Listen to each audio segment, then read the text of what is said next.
Au nom du Père et du Fils et du Saint-Esprit, ainsi soit-il. Aujourd'hui, comme chaque année, nous célébrons l'anniversaire liturgique de ce grand miracle de Faverney, où on pourrait dire, pas seulement un miracle, mais comme vous le savez, il y a plusieurs miracles dans ce miracle de Faverney. Plusieurs miracles, c'est-à-dire d'abord le fait que le Saint-Hostie, l'ostensoir, a été préservé des flammes. Premier miracle. N'a pas été seulement préservé des flammes la Saint-Hostie, mais également la relique de Sainte Agathe qui était contenue dans l'ostensoir donc du miracle.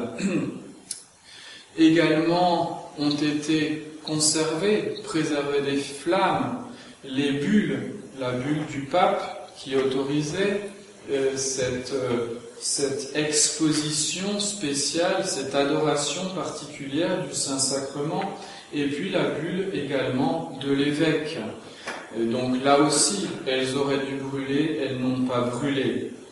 Deuxième miracle, mais vous voyez, c'est pas tout à fait le deuxième, l'ostensoir est resté suspendu, vous le savez, pendant 33 heures qui correspondent plus ou moins évidemment à la vie de notre Seigneur Jésus-Christ, 33 années.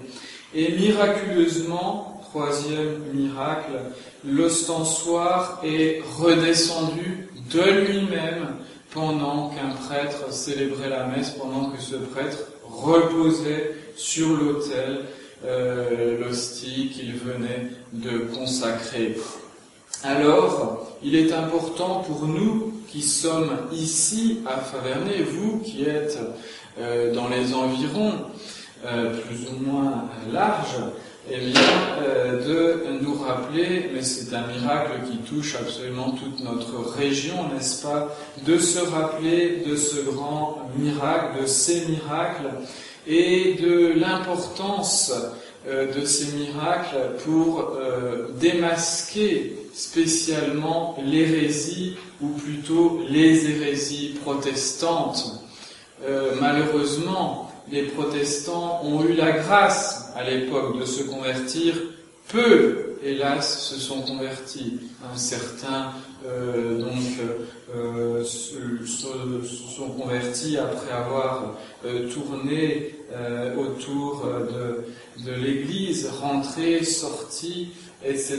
Donc un protestant raconte ce témoignage et eh bien, il dit que finalement, il a dû se plier à la réalité de ce miracle et à cette réalité qui montre que le protestantisme est faux de bout en bout. Il est faux parce qu'il est condamné d'abord le protestantisme, rébellion contre le pape, contre la Sainte Église, et les bulles du pape et de l'évêque ont été préservées pour montrer l'importance, le bon Dieu a montré l'importance de l'autorité ecclésiastique contre le protestantisme. Également, et bien sûr, c'est le centre de ce miracle, la présence réelle. Pour les protestants, quand ils admettent encore une certaine présence réelle, cette présence dans l'Eucharistie, pour eux, vient de la foi des fidèles et n'existe qu'au moment de la communion. Finalement, est-ce que c'est vraiment une présence réelle? Non, c'est une forme de présence spirituelle. Alors que ici, c'est en dehors de la messe. Le Saint-Sacrement était exposé en dehors de la messe. C'était donc des hosties consacrées auparavant et qu'on conservait pour les exposer, ce que nous faisons bien sûr encore aujourd'hui, et pour montrer que la présence réelle, elle n'est pas seulement au moment de la communion, elle n'est pas seulement au moment de la messe, elle perdure.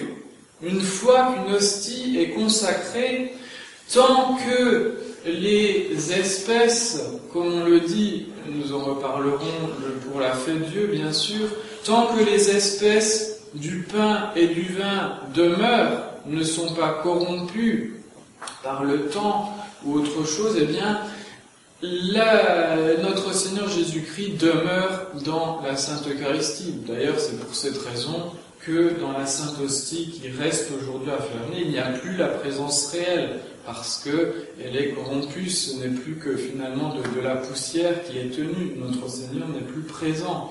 Mais c'est quand même l'hostie dans laquelle, entre guillemets, notre Seigneur Jésus-Christ était réellement présent.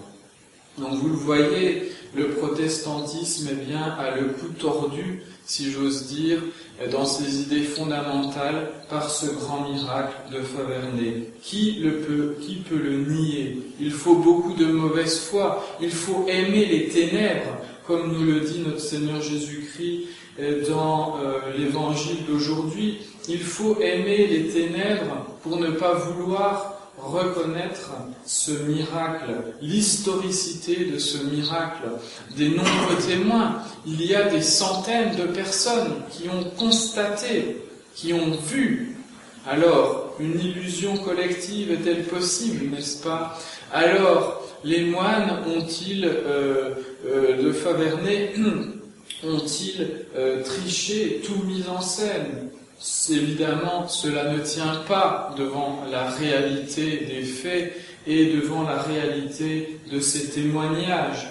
Donc, il est important de se rappeler ces grands miracles, parce que les miracles, ils ont un but.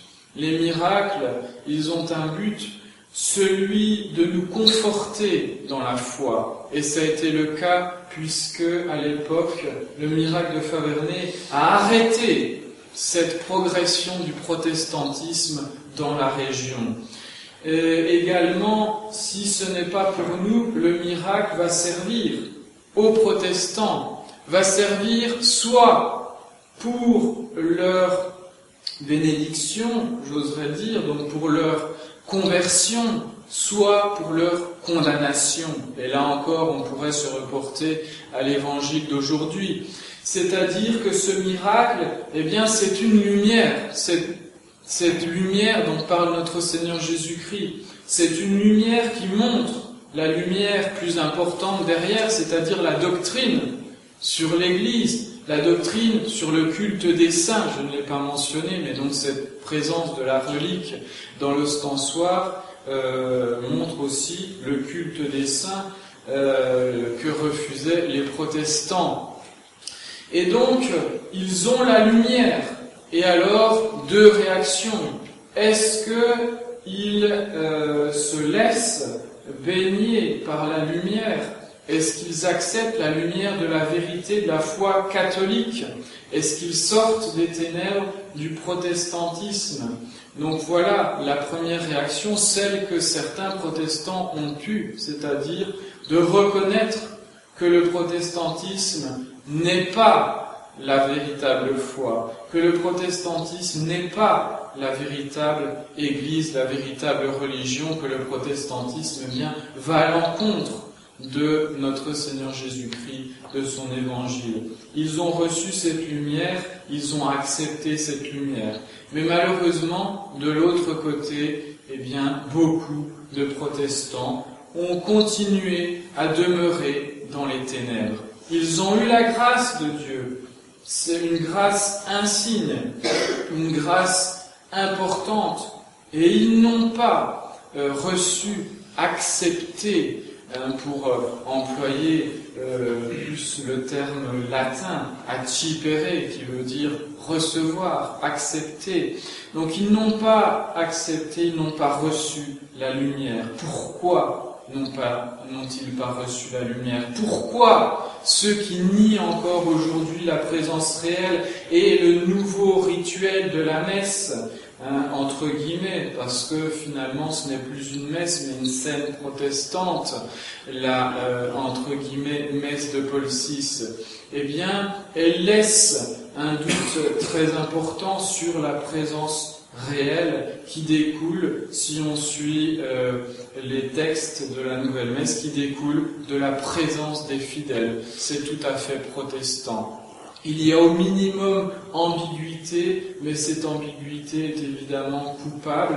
Elle mène à quoi? Elle mène au fait qu'aujourd'hui, pratiquement, qui dans l'Église croit à la présence réelle? Même probablement ceux qui prétendument sont en train de fêter en bas le miracle de Faverney. Combien croient à la présence réelle? On pourrait aller s'amuser à la sortie, à les interroger.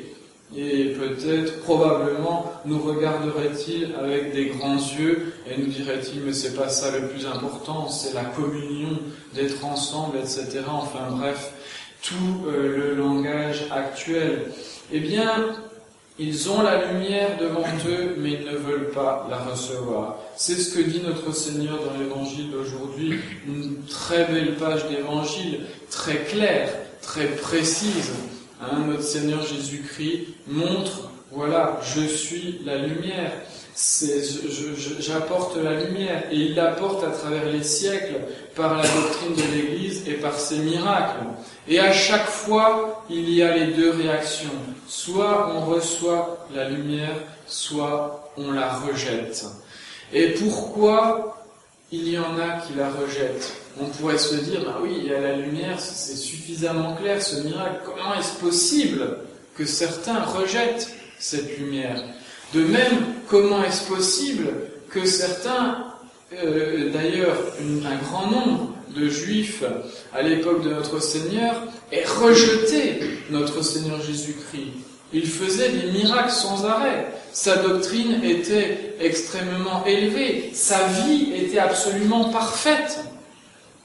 Évidemment. Et pourtant, il y en a qui ont rejeté notre Seigneur Jésus-Christ. Comment est-ce possible? Notre Seigneur Jésus-Christ le dit.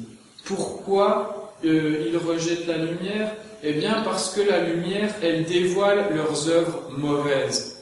Et puisqu'ils ne veulent pas sortir de leurs œuvres mauvaises, puisqu'ils ne veulent pas se convertir, au lieu de dire « oui, je suis mauvais et je devrais sortir de ces ténèbres », ils disent « non, ce n'est pas de la vraie lumière, ce n'est pas la lumière, c'est moi qui suis dans la lumière et je n'ai pas besoin de cette lumière. » Voilà ce qu'ils disent, parce que la vraie lumière, la vérité de notre Seigneur, la vérité de la foi catholique, qui est manifeste dans le miracle de Faverney, eh bien, cette vérité, elle les obligerait à se convertir. Et vous le voyez, malheureusement, il y a beaucoup d'âmes qui ne veulent pas se convertir, qui ne veulent pas de notre Seigneur Jésus-Christ. Alors aujourd'hui, on en parle sans arrêt de sincérité, n'est-ce pas, dans les croyances, etc. Eh bien, cette sincérité, certainement, il y en a peu de sincérité. Pourquoi? Parce que la lumière de notre Seigneur est suffisamment grande.